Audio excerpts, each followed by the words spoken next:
শ্রীকৃষ্ণ, যিনি ভগবান বিষ্ণুর 10 অবতারের অন্যতম অবতার, তাঁর গায়ের রং নীলাভ হওয়ার কারণ অনেকেরই অজানা। আসুন জেনে নেওয়া যাক শ্রীকৃষ্ণের গায়ের রং নীল হওয়ার পিছনে কারণগুলি ঠিক কী।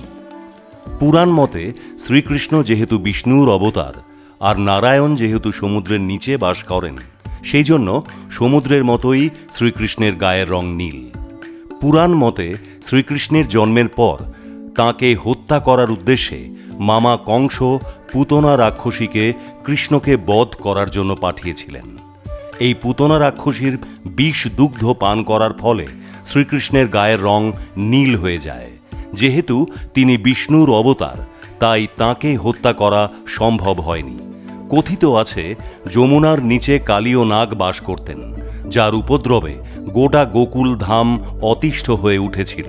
তখন গোকুলকে রক্ষা করার জন্য শ্রীকৃষ্ণ যমুনার নিচে থাকা কালীয় নাগের সঙ্গে এক ভয়ানক যুদ্ধে অবতীর্ণ হন।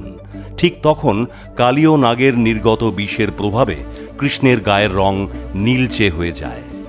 কথিত আছে বিশ্বে দুষ্টের দমন করার উদ্দেশ্যে শ্রীকৃষ্ণ জন্ম নিয়েছিলেন, আর তাই তিনি নীল রঙে অবতীর্ণ হয়েছিলেন।